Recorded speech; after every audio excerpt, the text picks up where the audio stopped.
Hey, it's Chuck Carstensen, Remax Results. Welcome from Pine City, Minnesota. Carstensen team live video show on one of our latest listings, and I am on the lake. I'm almost standing in the water. You can see it behind me, Lake Pokegama. That is outside of Pine City. Shoot Highway 35 north to Pine City. You take a left on County Road 11, and not too far down the road, here you are. So this is a cabin that could be full-time. It's got heat, it's got wall AC, and it's got a nice sized garage. We'll take you around the property soon. I figured I'd start by the lake because the reason people like to buy these properties is the Minnesota lakes. And this lake is really one of the best lakes you're going to find up and around and near Pine City. And also, one of the big things about this lake's over 1,200 acres, so it's a large lake. We are standing in a bay, and I'll flip the camera and show you more in a minute.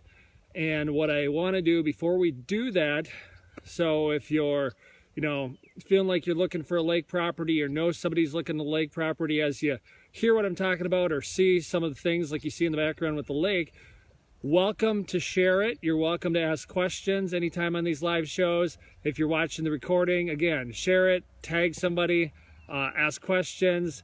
And some people end up seeing this later on YouTube when they're Googling properties up in this area or on the lake. $149.9. It is hard on a lake this size, over 1,200 acres, not that far from the Twin Cities, only a little over an hour, to find a property at $149.9. And the good thing about this bay I just mentioned is it's pretty, low traffic when it comes to boating and other fishermen out there. You've got a little spot behind us that only a few neighbors are occupying, and a lot of the homes aren't even full-time, and then you can go back out and use the whole lake as you get into it. So we'll show you the property, show you the home. I'm going to flip the camera if it lets. And it did. All right, here we are. Okay, so there's a little finger here. It's a little muddy at the end of it. The water was higher a couple weeks ago. Little finger here where you could obviously maintain it, build it up a little bit, put a dock. We don't have a dock out here right now, but then you can see, like I said, there's only a few homes, and I sold that home in the background there, and now we've got the one next to it for sale. I sold that home and it closed in April. And then you see over here, there's not too many homes in the bay. And then way beyond this, if anybody knows about this lake, it goes up. I'm gonna put my hand here. It goes up and around where you see around there, and it's a super large lake for the area and for not being too far from the cities and for having the affordable price. So we expect this one to be a hot one. We have had it on for a little bit, and there's been some showings and some questions, and people buying lake homes always come up with questions. So I think on this live show, while I am showing the property, I'll answer some of the questions that people have to slow themselves down buying a house and the agents don't know how to answer them, except I know how to answer them or know how to get the answers from the seller. What I mean by that is a lot of people looking at recreation properties, they want to look at lake homes, they want to buy one, and you got questions, and then they delay. And on one like this, like, it's not going to last a whole lot longer. What I mean is, financing wise, typically people are financing a second home, although like I said, this could be a first home, and you need to do a conventional loan, and normally you need 10 or 20 or maybe even more than 20% down. Certainly you could pay cash as well. So one cool thing about this house, it's got a 24 by 24 attached garage, and it's drive through the back of the garage. So you can see this is the back of the house, large deck, so you can enjoy the deck, look outside, hang out in the backyard by the fire pit, or like I said, by the deck. The well, which if you're really good eyesight, you can see there's a trailer over there, and in between the house and the trailer there's a well. And why I'm bringing that up, the well is a new well. And out here there is a community, septic. It's basically like a city sewer system, so you don't have to deal with septic tanks on these properties. Also, the roof's newer. They did a lot of touch-up painting, and the inside of the house really shines as well. So I'll do a little bit of a look up front. We are off County Road 11, so there is some traffic out there, but obviously when you're at the lake, you don't notice it. There's the lake again. This garage even has a window. And this is the front of the house. said, the garage, drive through, house front, my sign, and the mailbox. Okay, so the grass is greened up here. And what I was saying as far as the live show, buying a lake home, normally you're getting a conventional loan, 20% financing if it's your second home, like the cabin you drive to the weekend. Of course, a lot of people buying this, it'll be their cabin. And some people buying this, it'll be like a summer home and they have a home somewhere else. And then some people buying this could be buying it for full-time living purposes. But when we have somebody buying a lake home, as I look out here, they ask questions like, can you put a dock out there? And where I was standing on that finger that you can see a little bit from here, that's where you'd run the dock off of. You can maintain and build up that finger out there and make it a little more solid. Then sometimes people say, oh, it's got weedy lake frontage. I get it. Some lakes in Minnesota, they have super steep drop-offs. If you want a sandy beach, you're going to be paying way more than $150. And this has some weeds. You can't really do much with the weeds. They're there. Maybe there's a little bit you can do over the time, but you know, you got to check the DNR and those kind of websites and sources to see what you could really do or not do with those. But like I said, there is not much traffic on this side, on this bay, and then you have 1,200 plus acres of lake. This one's actually 2 parcels, so it's about 96 or 98 lake frontage here, which is good sized lake frontage. And this in-between space here is the second parcel. Nothing you could do something with, but I think maybe the house next to it and this house a long time ago split up a parcel in half or something like that. So that's what you got there. And then we're gonna go inside and take you inside and take a look at this one, which, like I said, it's been shined up and updated. So we got newer stainless steel appliances. You see a refrigerator, a microwave, a stove, decent amount of cabinets. It's only a little over, it's about 740 finished square feet, 1 level, no basement, hardwood floors that have also been maintained. And it's got, this is the heat, and that's the wall AC unit. Windows are in decent shape, new light fixtures as well.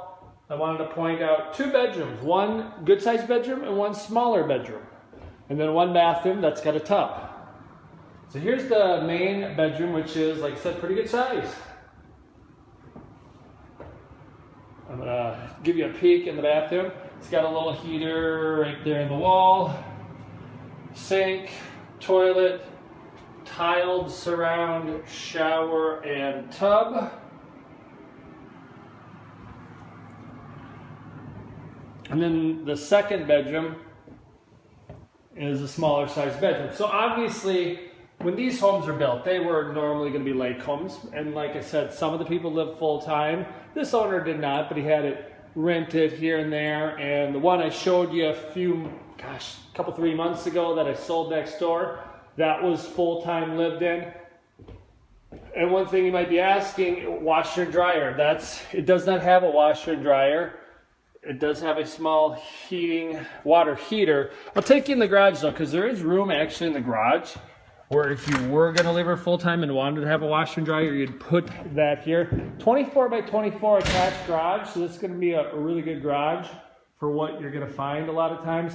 So there is some plumbing. There actually used to be a shower out here years ago. And this is probably where I'm showing you the plumbing, where you'd hook up the washer, dryer, or make a little area for that, because there's a lot of side space in a 24 by 24 garage. And there's actually, let's see, you got a garage door opener, more side space on that side. So typical standard garage you might see in a townhome or in a new construction home is 20 by 20, 20 by 22. This one's 24 by 24 garage. So really, really good space.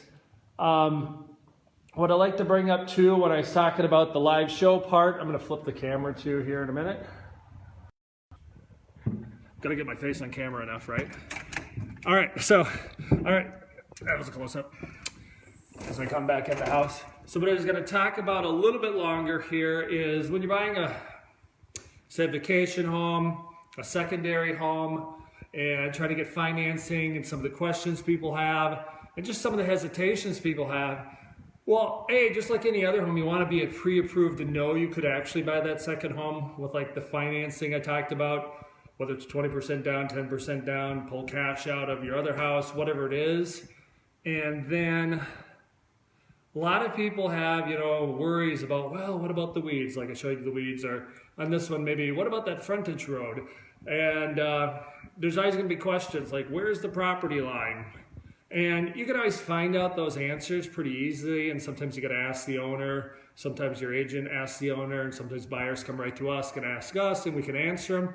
So, know what you're going to be looking for, and it's not always easy to find it just looking on the MLS or Zillow or whatever websites you look at. But some of those questions can be asked in advance, like when they're researched. Some people really go deep and research stuff before looking, and some people shotgun and go look at them.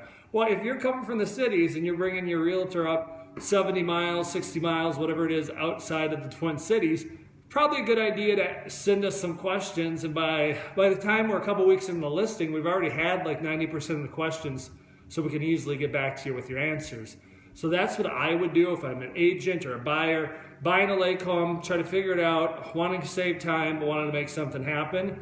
And this time of year is a good time to buy it. If you want to enjoy a home on the lake, because the weather's changed in Minnesota, you want to do it now because it's May and pretty soon it's June and it's really hot and you want to be on the lake. So you want to get something done on a lake home, I would say sooner rather than later. It was really smart, like the people that bought the one next door. They got it under contract in March, closed in April, snowed the weekend before, and then it got nice a week later, and now they can enjoy that house. So we've got a good one here, $149,900, hard to find price you saw that it's a nicely done house. Hard to find something this nice. That's got a good sized lot, not that far from the Twin Cities, on a nice sized lake like this for $149,900, and it is priced well in my opinion. Of course, I come up with the pricing, so I didn't do one of those overpriced things by $50,000, what some people do on lake homes. So please let us know if you have interest. Please share it and have a blessed day. And thanks for watching again.